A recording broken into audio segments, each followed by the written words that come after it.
Bapak Ibu Saudara yang terkasih dalam Tuhan Yesus Kristus, saya akan menyampaikan firman Tuhan yang tertulis dalam Yesyekel pasal 34 ayat 11 sampai ayat yang ke-16.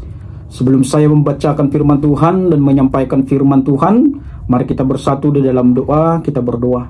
Terima kasih Bapa Surgawi buat kebenaran firman-Mu. Urapi kami dengan kuasa Roh Kudus-Mu, agar kami dapat mengerti akan kebenaran firman-Mu. Dalam nama anak-Mu Tuhan Yesus Kristus kami telah berdoa. Amin. Bapak Ibu Saudara yang terkasih dalam Tuhan Yesus Kristus, saya akan membacakan firman Tuhan yang tertulis dalam Yesyekel pasal 34 ayat 11 sampai ayat yang ke-16. Demikianlah firman Tuhan.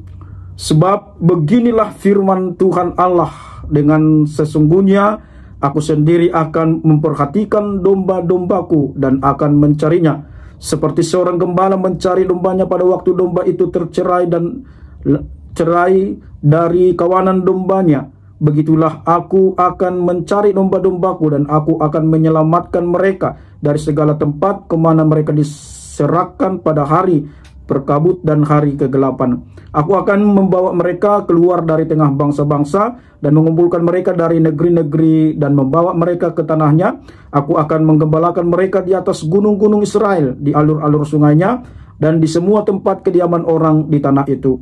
Di padang rumput yang baik akan kugembalakan mereka, dan di atas gunung-gunung Israel yang tinggi, disitulah tempat penggembalaannya. Di sana, di tempat penggembalaan yang baik, mereka akan berbaring dan rumput yang subur menjadi makanannya di atas gunung-gunung Israel. Aku sendiri akan menggembalakan domba-dombaku dan aku akan membiarkan mereka berbaring. Demikianlah firman Tuhan Allah. Yang hilang akan kucari, yang tersesat akan kubawa pulang, yang luka akan kubalut, yang sakit akan kukuatkan, serta yang gemuk dan yang kuat akan kulundingi. Aku akan menggembalakan mereka sebagaimana seharusnya. Bapak Ibu Saudara yang terkasih dalam Tuhan Yesus Kristus, tema daripada Yesyekel yaitu hukuman dan kemuliaan Allah. Ya, latar belakang sejarah kitab Yesyekel ialah Babel pada tahun-tahun awal pembuangan, sekitar tahun 593 sampai 571 sebelum Masehi. Nebukadnezar telah membawa tawanan orang Yahudi dari Yerusalem ke Babel dalam 3 tahap. Yang pertama, pada tahun 605 sebelum Masehi, pemuda-pemuda Yahudi pilihan dibawa ke Babel. Ya, di antaranya lain adalah Daniel dan ketiga sahabatnya. Dan yang kedua, pada tahun 597 sebelum Masehi, 10.000 tawanan dibawa ke Babel, di antaranya Yesyekel. Dan yang ketiga, pada tahun 586 sebelum Masehi, pasukan Nebukadnezar telah membinasakan kota dan bait sucinya, lalu membawa sebagian besar orang yang tidak terbunuh ke Babel. Pelayanan Yesyekel sebagai nabi terjadi pada masa sejarah Perjanjian Lama yang paling gelap. 7 tahun sebelum kebinasaan itu, pada tahun 568 sebelum Masehi, dan 15 tahun setelah kebinasaan itu, 586 sampai 571 sebelum Masehi. Kitab ini mungkin selesai pada tahun 570 sebelum Masehi. Yesyekel yang namanya berarti Allah menguatkan. Ya, berasal dari keluarga imam.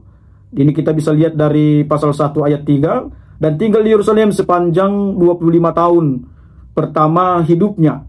Dia sedang dalam pendidikan untuk menjadi imam di bait suci ketika dibawa ke Babel pada tahun 597 sebelum Masehi. Sekitar 5 tahun kemudian, pada umur 30 tahun, Yesyekel menerima panggilan sebagai nabi dan penugasan ilahinya.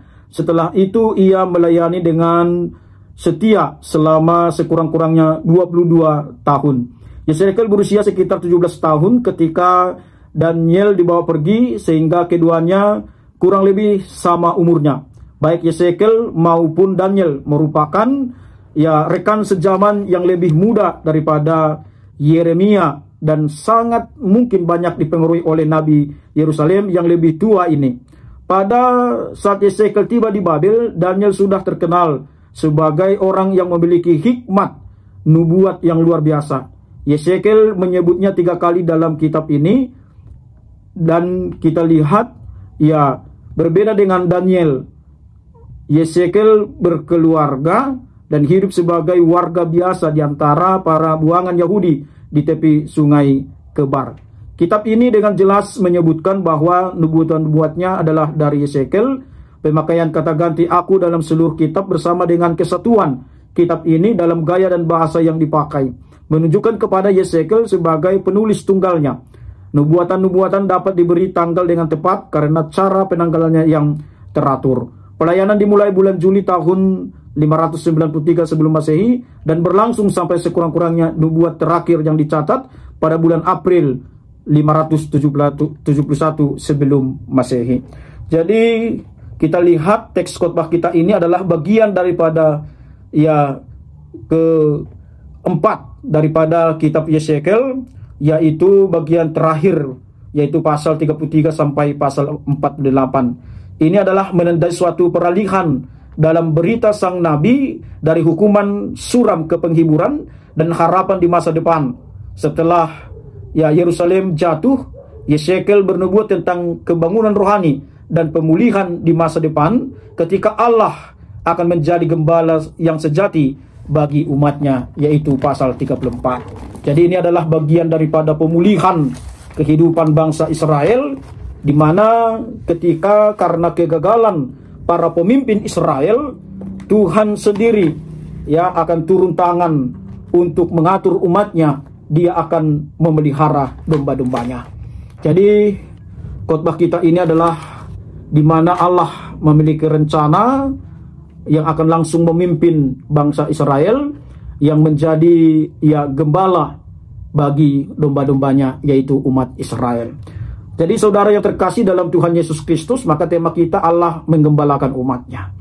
Kita yakini bahwa Allah itu adalah gembala yang baik, gembala yang sempurna, dan gembala yang mengutamakan keselamatan, kenyamanan daripada domba-dombanya. Ya, maka di tangan Tuhan Allah sendiri, bangsa Israel akan merasakan kenyamanan dan merasakan keamanan dan merasakan kebahagiaan. Karena apa? Karena kita lihat melalui teks khotbah kita ini bahwa Allah akan membawa mereka keluar dari tengah bangsa-bangsa dan mengumpulkan mereka di negeri-negeri, membawa mereka ke tanah yang ya subur dan di aliran sungai dan semua tempat kediaman orang di tanah itu. Dia akan membawa bangsa Israel di padang rumput yang baik. Ya, Allah akan menggembalakan mereka di atas gunung-gunung Israel. Ya, artinya di sini adalah bahwa Tuhan akan memberikan yang terbaik kepada umatnya, kepada domba-dombanya, dan Dia mengutamakan ya kesenangan, ya keselamatan, kepentingan daripada domba-dombanya. Bukan seperti apa yang terjadi ya kepada pemimpin-pemimpin Israel, raja pada saat itu dan malim pada saat itu, yang hanya mencari keuntungan mereka sendiri. Ya, kalau kita lihat di pasal 34 ayat 4, ini adalah gambaran daripada raja dan malim pada saat itu yang mereka gagal menjadi gembala buat dombanya, yaitu bangsa Israel, karena raja dan para malim hanya ya mencari kesenangan daripada domba-dombanya tanpa mau terlibat di dalam pergumulan mereka, dalam ya situasi yang tidak baik yang mereka alami, tetapi mereka hanya mencari kenikmatan sendiri. Kita lihat dalam Yesekel pasal 34 ayat 4, yang lemah tidak kamu kuatkan, yang sakit tidak kamu obati, yang luka tidak kamu balut, yang tersesat tidak kamu bawa pulang, yang hilang tidak kamu cari, melainkan kamu injak-injak mereka dengan kekerasan dan kekejaman. Ya, jadi ini adalah ya perbuatan daripada gembala yang tidak baik, dan Allah tidak suka melihat hal ini dengan adanya penindasan, dengan adanya ketidakpedulian, dengan adanya ya pembiaran kepada umatnya. Maka Allah melalui firman Tuhan ini dikatakan dalam ayat 11, sebab beginilah firman Tuhan Allah, dengan sesungguhnya aku sendiri akan memperhatikan domba-dombaku dan akan mencarinya. Jadi ini adalah merupakan cara Tuhan di dalam kehidupan kita sebagai orang percaya. Yakinlah Allah akan selalu menuntun kita, Allah akan selalu memelihara kita, Allah akan selalu memulihkan kita, Dia akan selalu memberikan yang terbaik dalam kehidupan kita. Allah yang sangat peduli akan keselamatan kita, Allah yang sangat peduli akan kenyamanan kita, dan Allah yang sangat peduli buat yang terbaik dalam kehidupan kita. Itu kita lihat dikatakan dalam ayat 16, yang hilang akan kucari, yang tersesat akan kubawa pulang, yang luka akan kubalut, yang sakit akan kukuatkan, serta yang gemuk dan yang kuat akan kulindungi. Aku akan menggembalakan mereka sebagaimana seharusnya. Allah sangat mencintai bangsanya, Allah sangat mencintai kita, Allah sangat mengasihi kita, Allah ingin selalu memberikan yang terbaik dalam kehidupan kita. Maka ini adalah suatu kesimpulan bahwa Allah sendirilah yang bertindak untuk keselamatan kita. Ini kita bisa lihat melalui anaknya Tuhan Yesus Kristus yang telah diutus bagi kita untuk keselamatan kita. Allah sendirilah yang menyelamatkan kita. Allah sendirilah yang berinisiatif untuk menyelamatkan kita dari segala keberdosaan kita. Maka ini adalah penghiburan, penguatan di dalam segala situasi yang kita hadapi dalam kehidupan kita. Maka mari kita serahkan sepenuhnya kehidupan kita hanya kepada Tuhan yang Maha Kuasa. Maka mari kita harus tetap memiliki kepercayaan, keyakinan akan penyertaan Tuhan di dalam kehidupan kita. Maka mari saudara yang terkasih, sebagai orang percaya, percayakanlah kehidupan kita, masa depan kita, situasi apapun yang kita hadapi kepada Tuhan, mari kita percayakan kepada Tuhan. Karena kita yakin dan percaya Tuhan yang mampu memulihkan kita, yang Tuhan yang sesungguhnya yang sangat peduli dalam segala kehidupan kita. Maka mari saudara yang terkasih, jadikanlah Allah sebagai gembala dalam kehidupan kita. Ketika Allah adalah gembala dalam kehidupan kita, maka kita juga harus berjalan di jalan Tuhan, karena kita yakin jalan Tuhan itulah yang membawa kita kepada rumput yang hijau, kepada gunung-gunung yang indah, kepada aliran-aliran sungai yang menyejukkan, yang menyegarkan kita.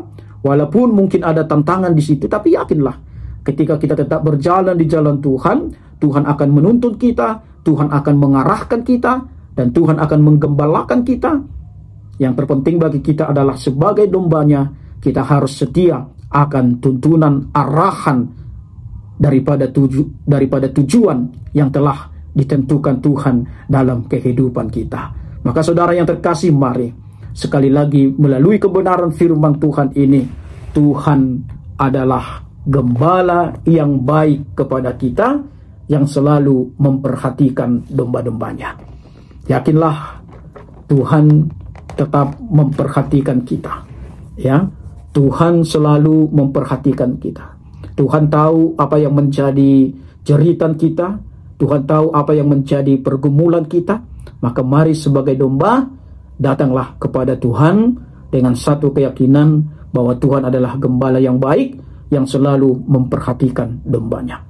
Dan kita lihat bahwa Allah adalah gembala yang baik, yang selalu menyelamatkan dan melepaskan dombanya daripada cengkraman, tantangan, pergumulan dalam kehidupannya. Ini juga adalah jaminan bagi kita. Kita yakin dan percaya Allah kita adalah Allah yang Maha Kuasa, yang mampu menyelamatkan dan melepaskan kita dari segala pergumulan kita, dari segala jerat daripada iblis yang selalu senantiasa menggoda kita, menjerat kita agar kita menyimpang daripada jalan Tuhan, sehingga kita memperoleh kebinasaan pada akhirnya. Tapi yakinilah, kuasa Tuhan akan selalu menyertai kita. Kuasa Tuhan akan selalu melindungi kita. Kalau kuasa Tuhan yang melindungi kita, tidak ada kuasa lain yang bisa mengalahkan kuasa daripada Tuhan. Maka berlindunglah dalam kuasa daripada Tuhan, dan Tuhan akan selalu menggembalakan kita. Tuhan pasti setiap hari tahu apa yang terbaik yang akan Tuhan berikan bagi kita. Maka kita harus setia, dengar-dengaran akan panggilannya, dengar-dengaran akan suruhannya.